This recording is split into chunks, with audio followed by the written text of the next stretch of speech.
Hello guys, हमारा और आपका प्यारा चैनल केमिस्ट्री दुनिया में आप लोगों का स्वागत है।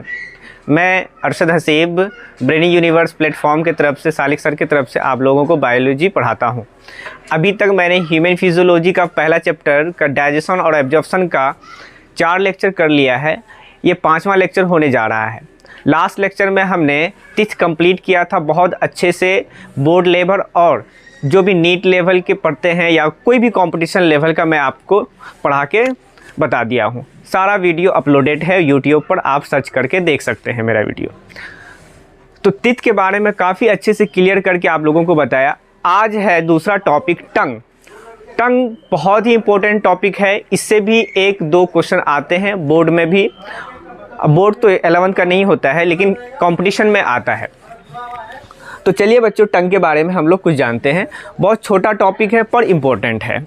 आज ही कंप्लीट हो जाएगा टंग के बारे में। तो ये भी एक बकल कैविटी के ही अंदर आता है टंग। टंग क्या है बच्चों? आपके बकल कैविटी में जो मस्कुलर मसल्स का बना हुआ जो एक ऑर्गन है जो आपके बकल कैविटी में प्रेजेंट होता है, जो कि मूव बकल कैविटी में यही एक मात्र ऑर्गन है जो कि मूव करता है, इधर उधर करते रहता है। नहीं तो बकल कैविटी के अंदर ऐसा कोई ऑर्गन है ही नहीं, चाहे वो टिथ हो या कोई भी चीज़ हो, वो आपका मूवेबल नहीं होता है। एकमात्र बकल कैविटी के अंदर टंग ही है जो मूवेबल होता है, ठीक है। और ये टंग आपका एक खास प्रकार का मसल से बना होता है। उस मसल्स का नाम है स्केलेटन मसल्स, ठीक है बच्चों। तो tongue is a freely movable muscular, जो कि कौन से मसल से बना होता है? स्केलेटन मसल से। Organ attach to the floor of the oral cavity. आपके ओरल कैविटी में कहाँ अटैच होता है? फ्लोर में, नीचे साइड में। और ये अटैच होता है किससे? फ्रेनुलम से।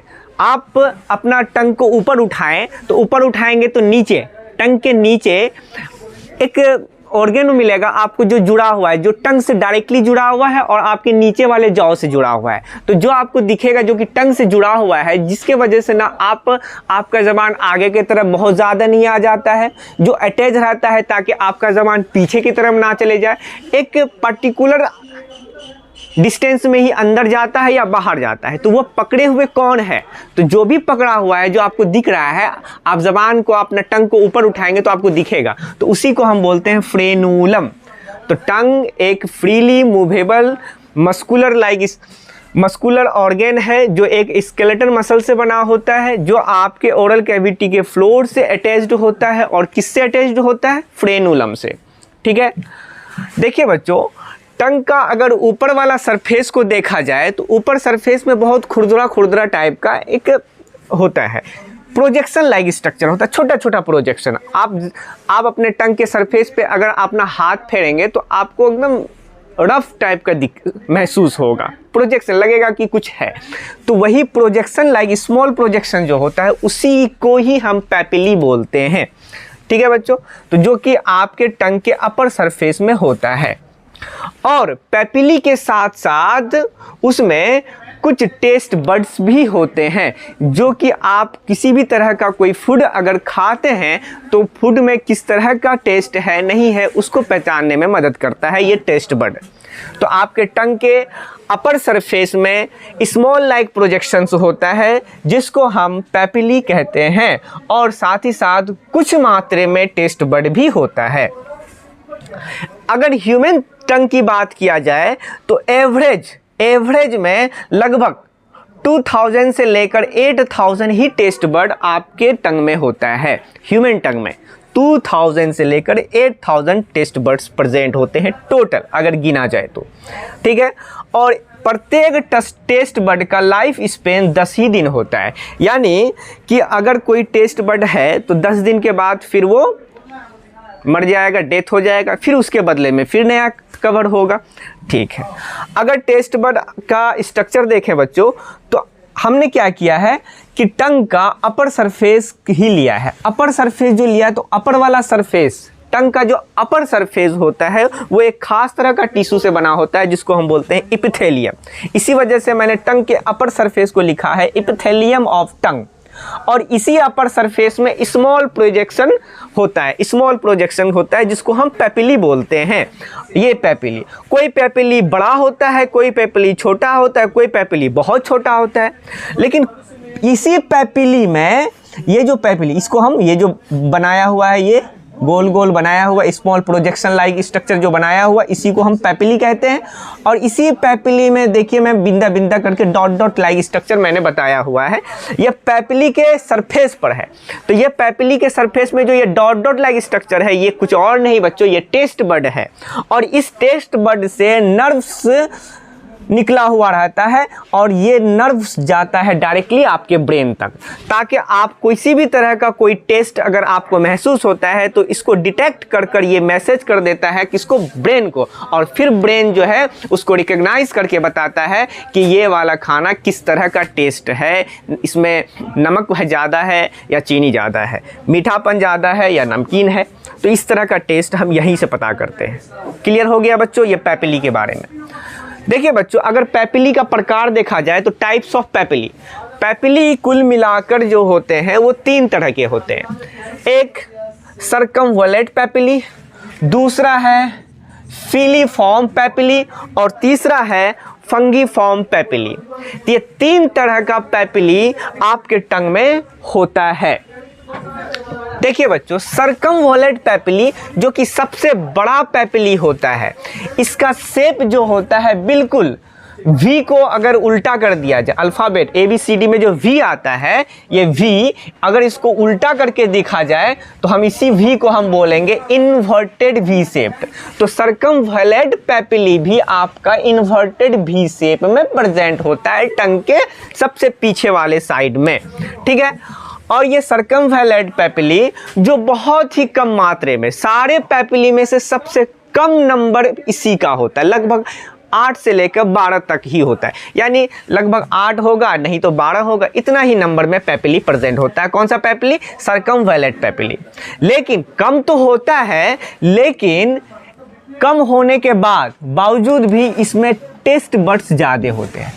सर्कमवैलेंट पेपिली का नंबर कम है, लेकिन इस पेपिली में जो टेस्ट बड प्रेजेंट होगा उसका नंबर सबसे ज़्यादा यही होता है। तो टेस्ट बड सबसे ज़्यादा कौन से पेपिली में पाया जाता है अगर पूछेगा तो सर्कमवैलेंट पेपिली। सबसे कम मात्रे में कौन सा पेपिली प्रेजेंट होता है आपके टंग में? तो सर्कमवैलेंट पेपिली। लेकिन सबसे ज़्यादा टेस्ट बड कौन से पेपिली में पाया जाता है? तो आप बोलेंगे सर्कमवैलेंट पेपिली। और ये कौन सा ऐसा पेपिली है जो कि सबसे ज़्यादा बड़ा होता है? तो सर्कमवैलेंट पेपिली।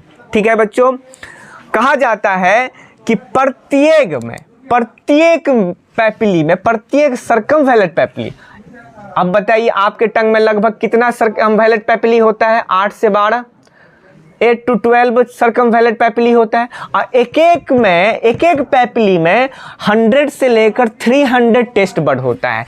तो बताइए 8 से 12 गो है तो उसको इंटू कर देंगे तो कितना टेस्ट बड होगा सर्कमवैलेंट पेपिली में, पता चल जाएगा। तो प्रत्येक सर्कमवैलेंट पेपिली में टेस्ट बड कितना होता है? 100 से 300 टेस्ट बड्स होते हैं। क्लियर हो गया? और कितना टेस्ट बड सर्कमवैलेंट पेपिली होता है? 8 से 12। ठीक है। दूसरा पेपिली है फिलीफॉर्म पेपिली। फिलीफॉर्म पेपिली सबसे छोटा पेपिली, सबसे बड़ा पेपिली सर्कमवैलेंट, सबसे छोटा पेपिली फिलीफॉर्म पेपिली। ठीक है, ये वाइट कलर का पेपिली होता है, सबसे ज़्यादा अमाउंट में यही पाया जाता है पूरे सरफेस में, टंग का पूरे सरफेस में। यहाँ पे मैंने एरो करके, सबसे ज़्यादा यही पाया जाता है टेस्ट बड। ये क्या कहते हैं? Filiform papillae. लेकिन सर्कमवैलेंट पेपिली जो कि सबसे कम मात्रे में पाया जाता है और जो सबसे बड़ा होता है, उसमें टेस्ट बड बहुत ज़्यादा होता है, लेकिन इसमें टेस्ट बड होता ही नहीं है। यहाँ पे बीच वाले सरफेस से आप टेस्ट नहीं कर सकते हैं।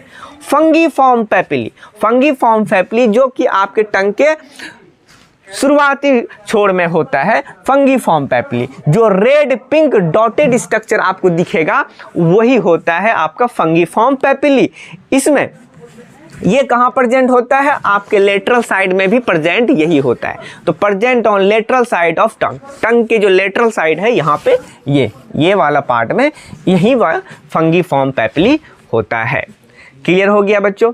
तो ये था पैपिली का प्रकार। तो टंग क्या होता है, टंग में क्या क्या होता है, और जो हमने पैपिली पढ़ा, पैपिली में ही टेस्ट बड होता है, फिर वहाँ से ये पैपिली कितने प्रकार के होते हैं ये हमने बताया।